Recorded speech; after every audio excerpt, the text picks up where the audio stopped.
The squeeze is getting tighter. Shalom Yasharallah. Peace Israel. I'd like to start out by giving our praises, our honor, and our glory unto Yahweh, Bahashem, Yahweh Shai, Bahashem, Sakadash, Yahweh. That would be the true and powerful mighty name, or who the word ignorantly calls God, Jehovah, Yahweh, or Ohio. Bahashem means in the name. Yahweh Shai, that's the true and powerful mighty name, or who the word ignorantly calls Jesus Christ. Yeshua, Yeshua, or Yeshaya. And the Rahakodash is the Holy Spirit, according to the ancient Paleo Hebrew tongue. I would like to give double honors unto the apostles and elders of Great Millstone who have learned the truth of the Bible from Salaki. And peace, blessing, safety, and salutation until the hopeful elect, and to you believers and listeners out there that came back into the faith and obedience of Yahweh Bashim Yahweh Shai. And much love and respect unto you, brothers, pushing this gospel in sincerity and truth, risking your lives and freedom now more so than ever. May Yahweh Bashim Yahweh Shai continue to bless you and your households. I'm the brother Yawan, coming back at you with another lesson, Lord, within this edifying to the Lord's elect. Okay. Like I said at the beginning, the squeeze is getting tight. It's getting tighter and tighter, man. So let's just jump straight to this article. Walmart and Target, which the two are the biggest supermarkets in America, CEOs issue dire tariff warning on everyday items, far worse than price rises. Okay. So that means that certain items is about to become scarce and rare. Okay. Meaning that you're not gonna see them or get them that much, and then you're gonna have to backdoor and pay a higher price.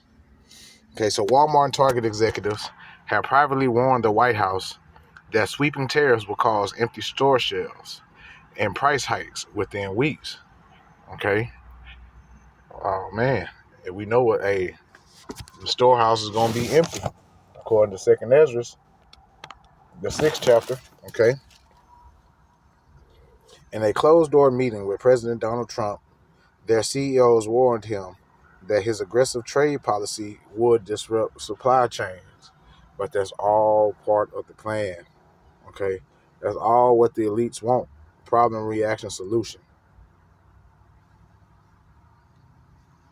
We had a productive meeting with President Trump and his team, and appreciated the opportunity to share our insights, Walmart said on Monday's closed-door meeting. So this happened last Monday, okay? The article was a day ago.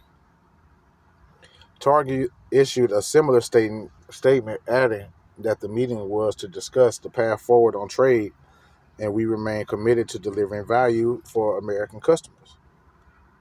Target and Walmart, as well as Home Depot, okay, Home Depot, you got a lot of appliances, okay, your wood and your lumber. Just think about it. Just pay attention to all the stores that's being mentioned. The modern day giants, which also attended the meeting, are heavily exposed to Trump's 145% tariff on China. Walmart sources 60% of its goods from China, while Target gets 50%, according to Reuters. While big retail chains have inventory stockpiled, they're only expected to last a few weeks. Right. They don't just have stuff sitting around somewhere. That leaves retailers with three options: absorb the cost, raise prices, or stop buying from China suppliers. And everything, I say 80 to 90% of everything is made in China. All right. Which could result in empty shelves. And they keep stressing that. Okay. A lot of cannibalism is finna go on, man, because people about to be eating they young ones and whatnot.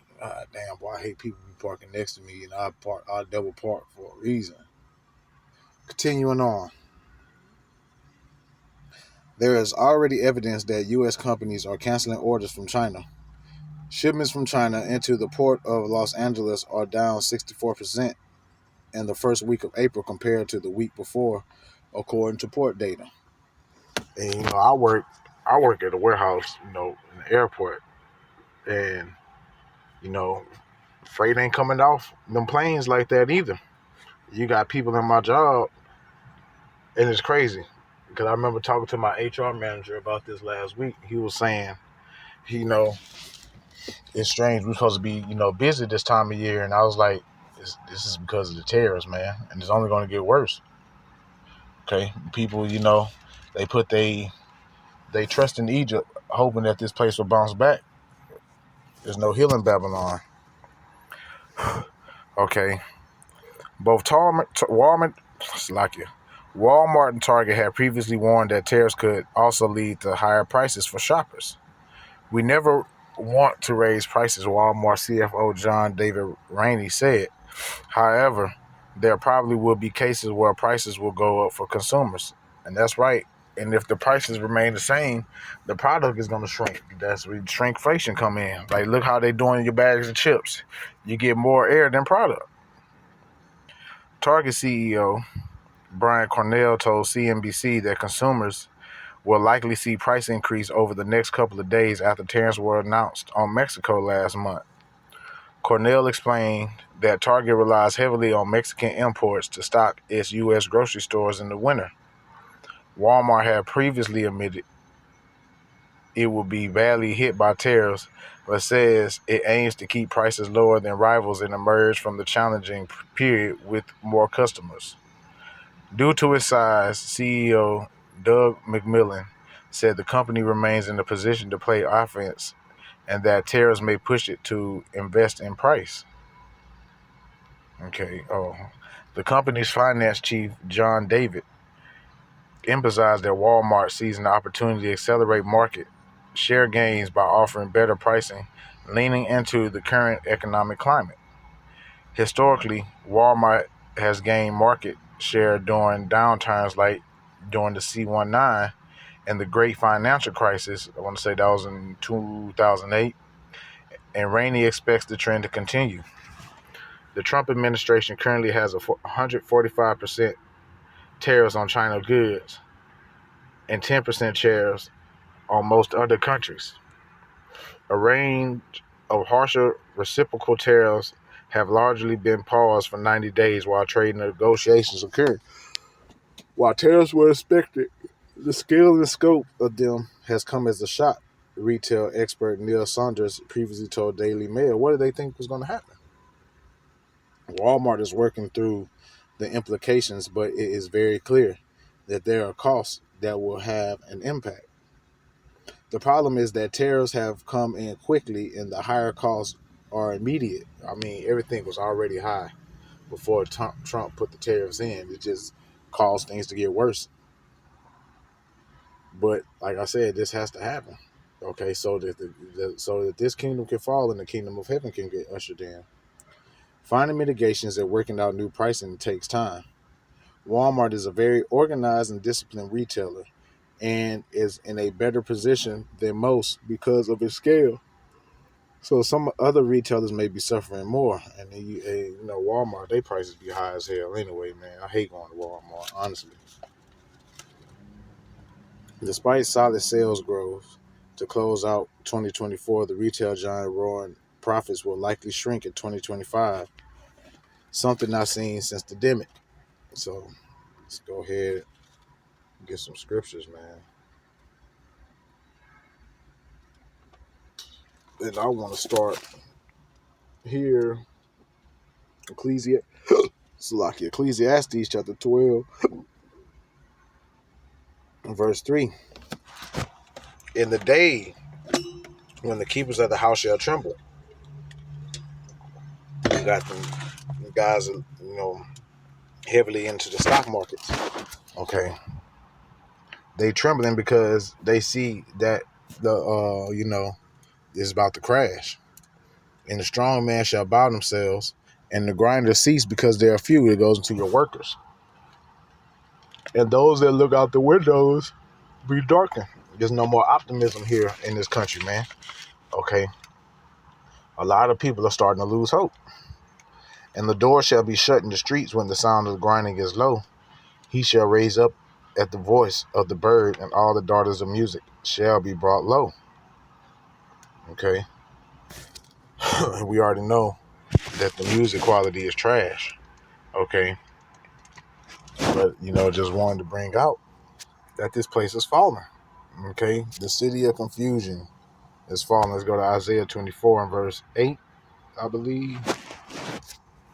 Yeah, the mirth of tabrets ceases, the noise of them that rejoiceth ended, the joy of the harp ceaseth. They shall not drink wine with a song, strong drink shall be bitter to them that drink it.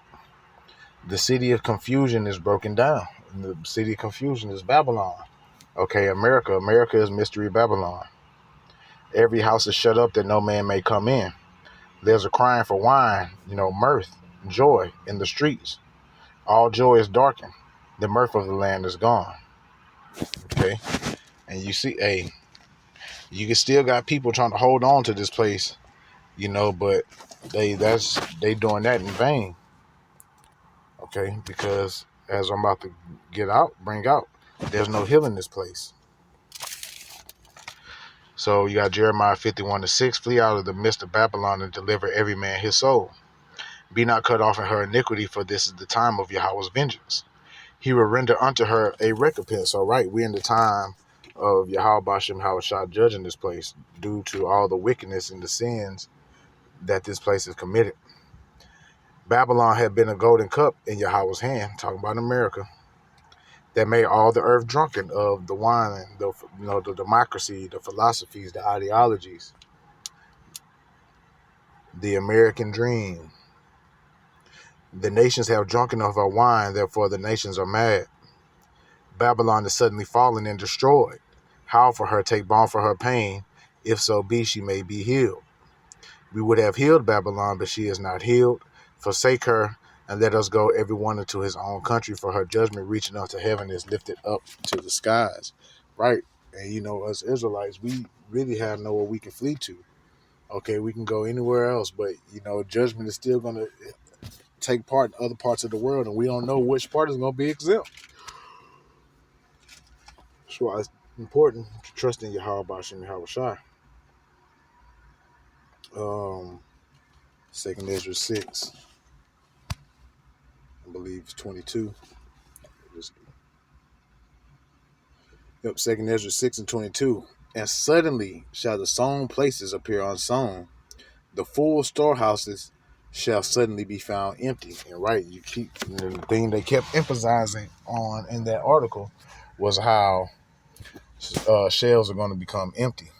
Okay.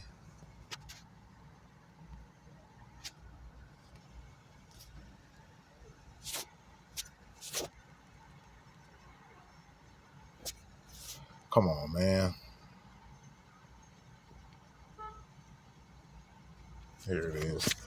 So, hey, this right here is going to be going on during the time of famine. Okay, yes, 2 Kings 6 and 25, and there was a great famine in Samaria. And behold, they besieged it until an ass's head, which is a donkey's hand, was sold for 80. So I think a score is 20. So that's 80 pieces of silver for a donkey's hand, which is something that's unlawful. You're not supposed to be eating. But people was desperate. And the fourth part of a cab of a dove's dung for 5 pieces of silver. They was eating shit. They was eating shit too, man. Okay. And also, cannibalism is coming back, man. Okay. Let me see if I can find that. Yep. Oh, okay. All I have to do is jump down. So this is 2 Kings 6, verse 28. I'm just going to keep reading 26. And as the king of Israel was passing by upon the wall, there cried a woman unto him, saying, Help my lord, O king. And he said, If Yahweh did not help thee, whence shall I help thee? Out of the barn floor, out of the winepress? And the king said to her, What aileth thee? And she answered, This woman said unto me, Give thy son, that we may eat him today, and we'll eat my son tomorrow. So we boiled my son and did eat him. And I said unto her, The next day give thy son, that we may eat him, as she have hid her son. Okay, and you see that was women, okay? Because, women are the weaker vessel. They gonna, they gonna fall prey to this first. You know, women are selfish. And it came to pass when the king heard the words of the woman, that he rent his clothes and passed upon the wall, and the people looked, and behold, he had sackcloth within upon his flesh. Okay, and but you know, those of the Lord's elect, they don't have nothing to worry about. This is Proverbs, means like Psalms chapter 37 and verse 19. They shall not be ashamed in the evil time, and in the days of famine they shall be satisfied. Verse 18, let me start there. Psalms 37:18. Yahweh knoweth the days of the upright, and their inheritance shall be forever. They shall not be ashamed in the evil time, and in the days of famine they shall be satisfied. And in the book of Isaiah 65, verses 12 through 14, he says that he's going to take care of his servants. His servants shall eat, they shall drink. Okay, but those who refuse to hearken unto Yahweh Bashim Yahushua, they're going to starve and, you know, be thirsty. So it's important, and it will behoove you to hearken unto Yahweh Bashim Yahushua and take heed and take his word serious. So I'm going to go ahead and end it there. I pray and hope this lesson has been edifying, giving our praises, honor, and glory unto Yahweh Bahashem Yahushua, Bahashem Akakodash. Double honors to the apostles and elders of Great Millstone, the peace, blessing, safety, and salutation unto the hopeful elect, until you believe and listeners out there. Shalom.